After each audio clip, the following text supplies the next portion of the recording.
Meron kang kung saan-saan mo sinasabi mo. Diba? Bakit taga Bulacan yung kukunin mo? Common sense, hindi ko maintindihan. Sa Ilocos, mayroon din rice miller doon. Imposibleng wala. Or kung kahit man lang sa gawin ng Pangasinan o sa gawin ng ano. So in short, di ba? Hindi nakarating at hindi nabili yun. Kulang na nga tayo ng rice noon. Tapos sabi mo sa akin, yung aging na dispose noong November, procurement pa ng 2022. And yet, may problema na nung January. From NFA, 4 pesos? For Bicol area and Okay, Bicol Mindoro. area. Opo. Okay. Then from facility go to the distribution sales, yun po kasama na yung 4 pesos. Then moving forward for the processing. Bakit sila lang kailangan from Bicol ba? Bakit wala bang rice miller sa Bicol at sila bumili doon? Bakit kailangan yung nasa Bulacan? Sa dami ng rice miller sa buong Pilipinas, are you telling me sila lang ang qualified? Taga Bulacan pa? Tapos manggagaling ng Benguet, manggagaling ng Bicol?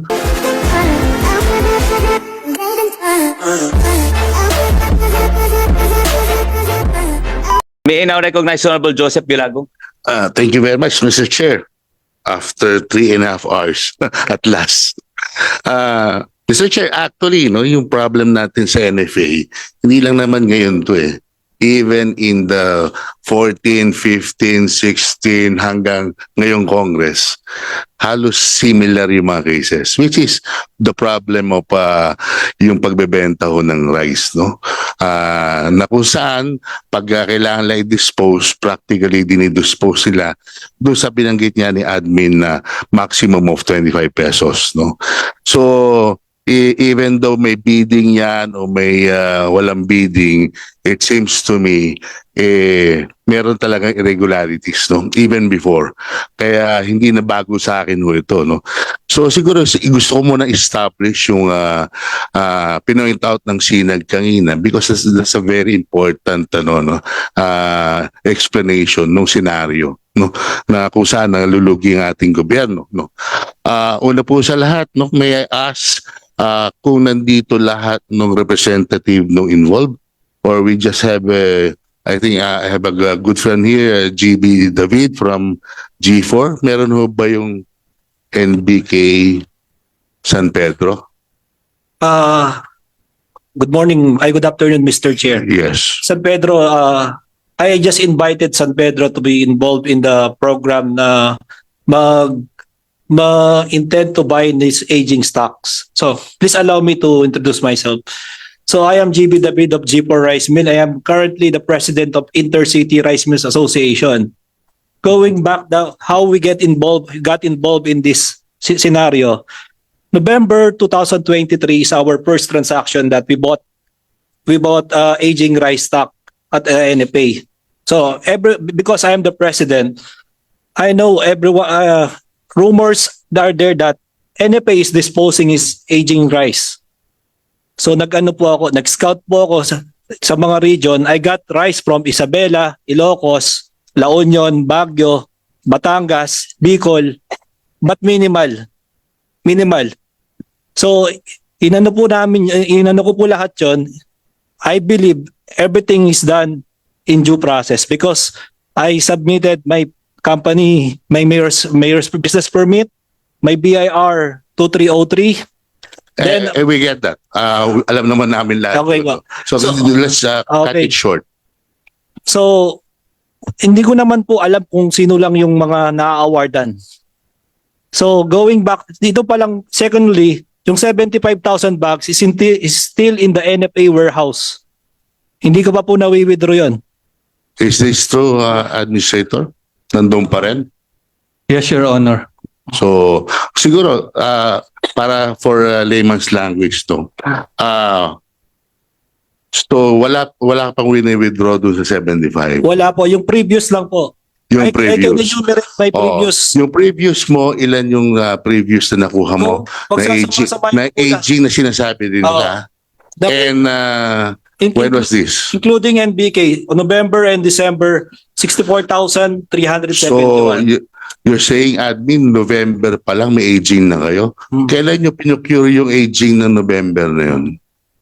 Karamihan nun from the 2022 palay procurement and then up to first half ng 2023. So are you harvest season. telling me na meron pa kayong sobrang rice ng 2022 and yet January ng 2023 nagkakaproblema na tayo sa supply? At hindi nabili yun kulang na nga tayo ng rice noon, tapos sabi mo sa akin yung aging na dispose ng November, procurement pa ng 2022. And yet may problema na nung January. May I ask, no, magkano ang cost mo to remill and to repack? Okay. So, upon purchasing 25 per kilo, 4 pesos for logistics because I will get it from NFA warehouses going to my facility. Then, 4 pesos, so okay, to per 29. kilo. Yes. Ano? From NFA, 4 pesos? For Bicol area and Okay, Bicol Mindoro. area. Opo. Okay. Then from facility go do the distribution sales. Yun po kasama na yung 4 pesos. Then moving forward So, part ng processing. bakit sila lang kailangan from Bicol ba? Bakit wala bang rice miller sa Bicol at sila bumili doon? Bakit kailangan yung nasa Bulacan? Tapos sasabihin ninyo recommended ng nasa baba. Are you telling this sa committee na walang qualified dun sa Bicol at manggagaling pa ng Bulacan yung bibili ng inyong aging? May ask. NFA. Sa dami ng rice miller sa buong Pilipinas, are you telling me sila lang ang qualified? Taga Bulacan pa? Tapos manggagaling ng Benguet, manggagaling ng Bicol? Hindi ko ata makita yung justification yun dyan. Tapos sasabihin nyo, recommended na galing sa baba. Mr. Chair, ang information nito that NFA will be selling its aging stocks ay nirelay namin sa lahat ng regional offices. And that kung merong mang interested na gustong bumili ng mga processors or millers, ay mag-submit sa central office ng kanilang Ang tanong ko, ibig sabihin from Bicol, walang nagsabit kahit isang rice miller, even a small one? so far wala, sir. O baka naman hindi alam ng rice miller kaya wala nagsabit. That's two different stories. But we instructed our regional Oh, yeah, managers. pero siguro you have to ask your regional managers. Kasi imposible sasabihin mo sa committee na to na sila lang recommended and yet all over the Philippines pala. And all over the Philippines, halos lahat na may rice field, merong rice mill. Tama ba ako, Administrator? Yes, Your Honor. So let's go, no? Sabi nga niya, meron daw siyang courses from Bicol. Sige, sabihin na natin yung logistics iba-iba. So let's average it, no? Sabihin na natin, i-average mo yung logistics, tapos remill, and then Remaining cost po is 7 pesos. per kilo. Opo. So that is Here's 7 the sample. times 50. How much is that? 7 times 50, 350? I don't think so. May galing, may rice mill, Yes. boss. You know, Yeah, so ang remill, ang cost lang ng remill, yung remill itself nasa, with the new electricity, nasa 30 to 40 pesos lang per yung bag. revealing 30 to 40 pesos lang per bag. Okay? So you have a sack of 12 pesos. So you only have 52. So how come you're telling me na 7 pesos per kilo? That's 350 pesos. sorry, I'm shortage. Revealing cost is 2 pesos. Sabi mo kasi kanina, Sorry. 7 Sorry, pesos sorry. per kilo, alright? So, Kasi you're justifying yung pagbenta mo eh. opo. O kaya nga sinasabi ko sa'yo, hindi 7 pesos yan. It is only somewhat 40 Yes, yes. pesos, di ba? Plus sack and everything, plus logistics. So practically, kung ako tatanungin mo, yung 25 mo, kaya kong ibenta yan. Kung 1,250, sabi mo na pinakamalaking benta ko dyan, kung kikita pa ako ng konti, mga dapat nasa mga 1,500 lang. 1,500, 1,600. Kung talaga meron kang per bag, it's per bag. Ang tanong ko ngayon, yung binili mo sa NFA, magkano mo binenta ngayon? 38 to 41. See? Just imagine, 38 to 41, that's 2,000 pesos. But I'm telling you, di ba? Kung talagang may malasakit ka sa tao, you can sell that at 1,500, 1,600. Back 2,000. So, yun yung sinasabi ng SINAG. That's why I want to establish kung gaano kalaki nawawala sa gobyerno na ibinibigay nyo ngayon sa private sector. No? Yan, basic yan, di ba? Tama ako. Yung ano po, shortage yung malaki po. In my hand po yung sample ng... Kahit malaki shortage, sabihin ko nga sa iyo bakit mag-ano ka dyan? Opo. Ang matatanggal mo dyan, practically is what? Around ano lang yan, for every 50 kilos, swerte ka na ng 2 kilos na mawala. Dahil yung 2 kilos na yon, kasi pag binili mo naman yan, 50 kilos right? Oh, 50 kilos yan. Pag binili mo siya, hindi naman siya yung tipong per bag na pag binili mo kung 48 lang laman. Hindi. Naka per 50 kilos. So in short, pag binili mo yan, even though 48 lang yung timbang no isa, pupunuan ng NFA yan para maging 50. Am I right? Am I right, Administrator? Hindi naman per bag ang usapan niya, even though it's per bag, it's always 50 kilos. So practically, kahit na ganun yun, pupunuan mo pa rin yung kulang dahil nakabase yan sa 50 kilos. Yes, Your Honor. So practically, kung i-remain mo yan, 2 kilos lang yung mawawala. Right? Kahit sabihin mo meron ka 2 kilos, computin mo pa rin yung 2 kilos. 2 kilos sa 25, that's only 50 pesos. And yet they're selling at 2,000. That's why I'm telling, kung bumili ka ng 1,250 sa 1,617, ano na yan, malaki na profit nila. And ngayon, you're selling at 2,000. So practically, what, 1,000 pesos per bag? Hindi po. Dahil yun ang difference mo di ba? Benta mo ng 2,250, binili mo ng 1,250, benta mo 2,250. Kasi may mga ano ba po add-on cost po. And shortage. Oo. Ano yung other cost? Kasi, So, alam ko yan, sabi ko nga sa iyo, I know, di ba? Kaya kung talagang kumita ka nga ng 100 pesos per bag, malaki na But I think, dito sa senaryo nito, pag may binigyan kayong pabor, they're earning minimum of 500 pesos per bag. Pagdating sa merkado, papatungan pa ngayon ng yan, di ba? Ng retailer. So, sabi ko nga, the president is looking for 25 pesos and yet, ang ginawa nyo, binenta nyo sa kanila, pagbenta naman nila sa labas, tubong lugaw. Baka mas mainam pa yung sinabi nyo kanina na nag-adjust kayo ng nag-additional cash kayo sa remil at ibinigay nyo na lang ulit dun sa government rather than selling. Alam mo, ano na to ever since, kahit wala ka pa rito, a decade ago, yan na problema ng NFA. NFA is always selling rice sa napakababa, tapos binibili ng mga traders, rice millers, sa kanila kita. Yun masakit, no?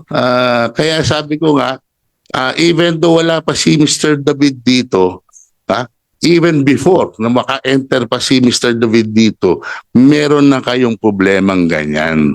So Mr. Chair, I really don't know kung ano yung dapat nating gawin sa NFA regarding doon sa disposal. Kasi doon lagi nagkakaroon ng problema yung pagbebenta nila. And they're always telling na katulad noon, 25 na pesos lang nila pwedeng ibenta. Imagine mo yung malamang yung unang yung binenta, baka hindi pa aging yun Yung unang yung binenta ng 2 million, magaganda.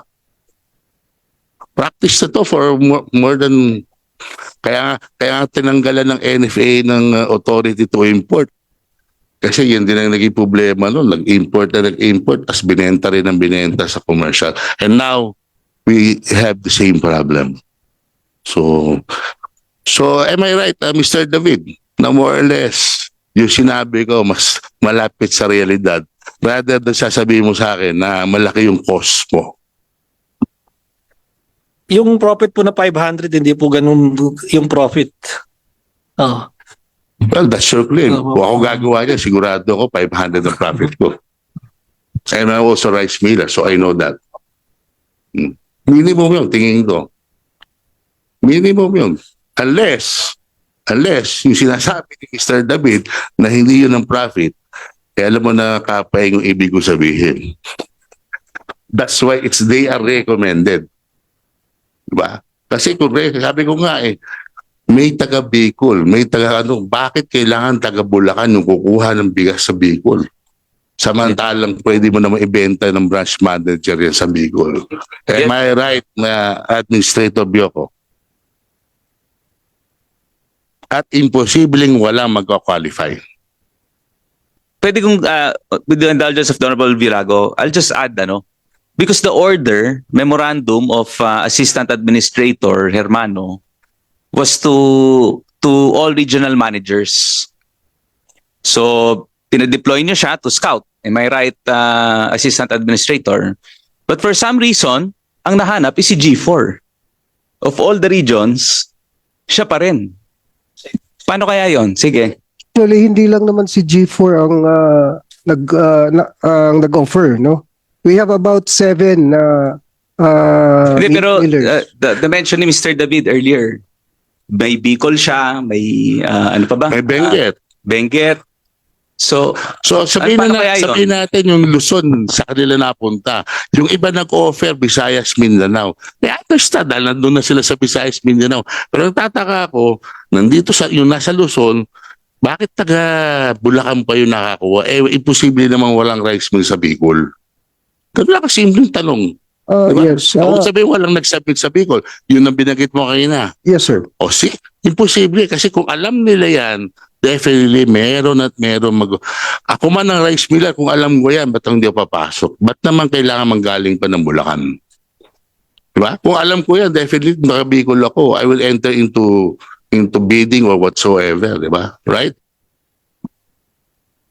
So, saan nagkamali? O kulang kayo ng information dissemination? I think yung information naman is kompleto naman, no, halos sa lahat ng regions. And probably yung iba hindi lang masyadong nagka-interest dahil kalat-kalat po itong ating inventory, no. May mga pakunti-kunti sa Ilocos, meron tayong sa Palawan, meron tayo sa Yeah, Mr. Chair, yun yung punto ko eh. Meron nga Ilocos. Eh, bakit hindi ka sa Ilocos kumuha? Di ba? Meron kang kung saan-saan mo sinasabi mo. Di ba? Eh, bakit taga Bulacan yung kukunin mo? Common sense, hindi ko maintindihan. Sa Ilocos, meron din rice miller doon. Imposibleng wala. Or kung kahit man lang sa gawin ng Pangasinan o sa gawin ng ano. So, in short, di ba? Hindi nakarating. Kaya, dalawa lang yung nanalo sa Luzon.